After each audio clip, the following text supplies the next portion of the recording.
இயேசுவின் நாமத்தினால இன்றைக்கும் இந்த டெய்லி மன்னான்கிற கர்த்தருடைய வசனத்தை தியானிக்கும்படி உங்களை அன்போடு வரவேற்கிறேன். இந்த வசனத்தை கேட்கிற அருமையான கர்த்தருடைய பிள்ளைகளை, உங்களுக்கு ஏதாவது ஒரு அவசர ஜெப குறிப்புகள் இருக்கும்னா இந்த யூடியூப்ல கமெண்ட்ல நீங்க தெரிவிக்கலாம். நிச்சயமாக உங்களுக்காக ஜெபிக்கப்படும்.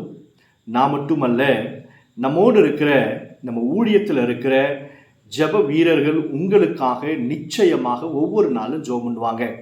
ஸோ நீங்களும் ஜெபம் பண்ணணும். யாரோ ஜெபம் பண்ணுறாங்கன்னு சொல்லி நீங்கள் அமைதியாக இருந்துடக்கூடாது. உங்களுக்கு நாங்கள் ப்ரேயர் சப்போர்ட்டுக்காக இவைகளை நாங்கள் சொல்லுகிறோம். ஸோ மறக்காமல் உங்கள் ஜெப தேவைகள் இருக்குமுன்னா இதில் கீழே தெரியப்படுத்துங்க. இந்த டெய்லி மன்னா மூலமாய் கர்த்தர் உங்கள் வாழ்க்கையில் அற்புதங்களை செய்திருப்பாரானா அந்த சாட்சியையும் கீழே பகிர்ந்து கொள்ளுங்க. உங்கள் ஃபோன் நம்பரை போட்டிங்கன்னா நாங்கள் உங்களை தொடர்பு கொண்டு உங்கள் சாட்சிகளை கேட்டு அவைகளை வருகிற நாட்களில் வெளியே கொண்டு வருவதற்கு ஏதுவாக இருக்கும். இன்றைக்கு கர்த்தருடைய வசனத்தை நீதிமொழிகள் 11வது அதிகாரம் 12வது வசனத்தை தியானிக்க போகிறோம். மதிக்கெட்டவன் பிறனை அவமதிக்கிறான், புத்திமானோ தன் வாயை அடக்கி கொள்ளுகிறான் என்பதாக நீதிமொழிகள் புஸ்தகத்தில் நம்ம வாசிக்கிறோம். புத்தி இல்லாதவன் மதிஹீன என்ன பண்றானா, மற்றவனை அவமானப்படுத்துகிறான். புத்தி உள்ளவனோ அவனுடைய வாயை நாவை அடக்கி கொள்ளுகிறான். பாருங்க, இந்த ஒரு வசனத்துல 2 பேரை குறித்து ஆண்டவர் சொல்லுகிறார். ஒன்று மதிக்கெட்டவன், இன்னொருவன் புத்திமான் என்கிற ஒரு மனுஷனை குறித்து நம்ம வாசிக்கிறோம். ஸோ இந்த புத்திமான்கள் என்ன செய்வாங்களாம், யாரையும் அவமானப்படுத்த மாட்டாங்க, தேவையில்லாமல் லொடலொடலொடன்னு பேச மாட்டாங்க. எங்கே பேசணும், எப்படி பேசணும், எவ்வளோ பேசணும் என்கிறதை அறிந்து ஞானமாய் பேசுவார்களாம். ஆனால் மதிக்கெட்டவன், புத்தி இல்லாதவன் எப்போ பார்த்தாலும் மற்றவர்களை இன்சல்ட் படுத்தி கொண்டே இருப்பாங்க. இந்த வசனத்தை கேட்குற உங்களை யாராவது இன்சல்ட் படுத்துகிறாங்கன்னா நீங்கள் தெரிந்து கொள்ள வேண்டியது, அப்படிப்பட்டவர்கள் புத்தி இல்லாதவர்கள், அவர்கள் விட்டு விலகி போயிடுங்க. ஒருவேளை நீங்கள் யாரையாவது அவமானப்படுத்தி கொண்டிருந்தீங்கன்னா இன்றைக்கு அதை நிறுத்துங்க.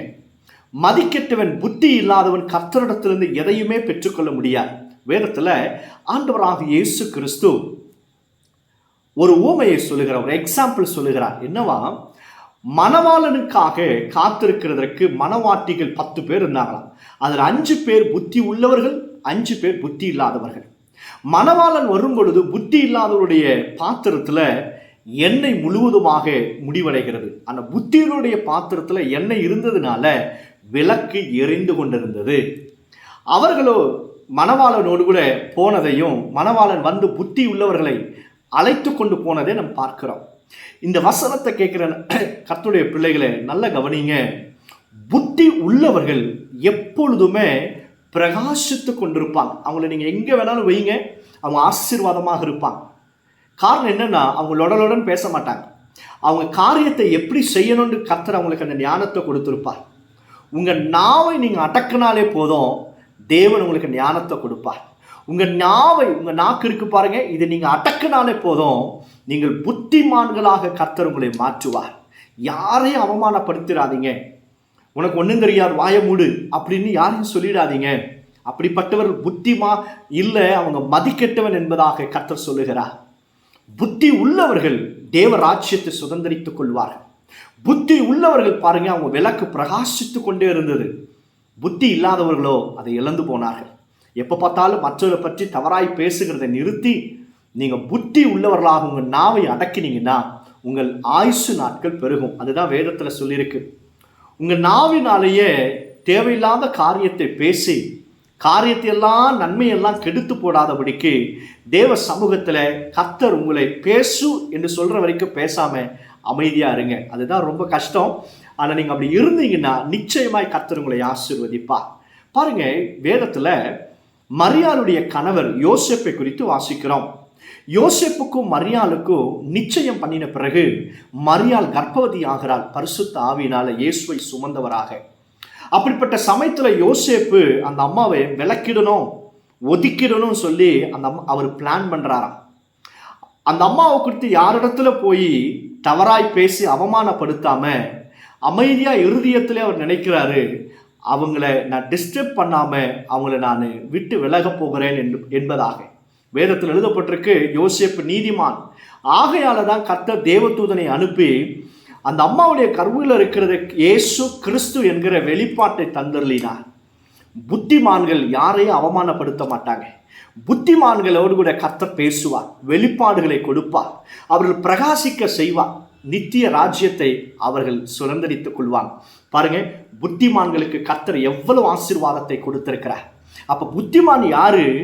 லொடலொடன்னு பேசாம, மற்றவர்களை குறித்து தவறாய் பேசாம, இங்க இருக்கிறது அங்க, அங்க இருக்கிறது இங்க அப்படின்னு புறங்கூறாம, நன்மையானதை பேசி, எவ்வளவு தேவையோ அது வரைக்கும் பேசி, யாரையும் அவமானப்படுத்தாம இருக்கிறான் பாருங்க, அவன் தான் புத்திமான். அல்லேலூயா. உங்களை ஆண்டவர் புத்திமானாய் மாற்றவும் உங்களை ஆசீர்வதிக்கும்படியாக கர்த்தர் இன்றைக்கு விருப்பம் கொண்டிருக்கிறார். உங்க வேலையில, குடும்பத்துல, எந்த இடத்துல எவ்வளவு பேசணும், எப்படி பேசணும் என்பதை கர்த்தரிடத்தில் அந்த புத்தியை கேட்டு நீங்க அப்படி செய்யும்போது நிச்சயமாய் கர்த்தர் உங்களை ஆசீர்வதிப்பார். சோமன்லாமா. பரலோக பிதாவே, இந்த வசனத்தை கேட்கிற பிள்ளைகளை ஆசீர்வதித்து உங்கள் ஞானத்தினால் எங்களை நிரப்புங்க. எங்கள் நாவை நாங்கள் அடக்க கிருபை கொடுப்பீராக. நாங்கள் ஒருவரையும் அவமானப்படுத்தாதபடிக்கு கிருபையாய் நடத்துங்கப்பா. யாரெல்லாம் தேவையோடு நிற்கிறார்களோ அவங்க தேவையை சந்திப்பீராக. இயேசுவின் நாமத்தினால எங்களுக்காக ஜெபித்துக் கொள்ளுங்கள் என்று சொன்ன ஆண்டவரே, சிஸ்டர் மோகன பிரியாவுடைய கிட்னியில் இருக்கிற கற்கள் எல்லாம் சுகமடையட்டும். ஸ்மைலின் என்கிற 4 வயது குழந்தையை இயேசுவின் நாமத்தினால் குணமாக்கி சீக்கிரமாய் வீடு திரும்பட்டும். ஆண்டவரே, யாரெல்லாம் வியாதிகளோடு பலவீனத்தோடு போராடி கொண்டிருக்கிறார்களோ, touch them and heal them, O Lord. இயேசுவின் நாமத்தினால் அற்புதங்கள் நடக்கட்டும். உம்முடைய பிள்ளைகளுடைய முகத்தை பிரகாசிக்க செய்யும். இயேசுவின் நாமத்தினால் ஜெபிக்கிறோம் பிதாவே. ஆமென், ஆமென். God bless you. God bless you all.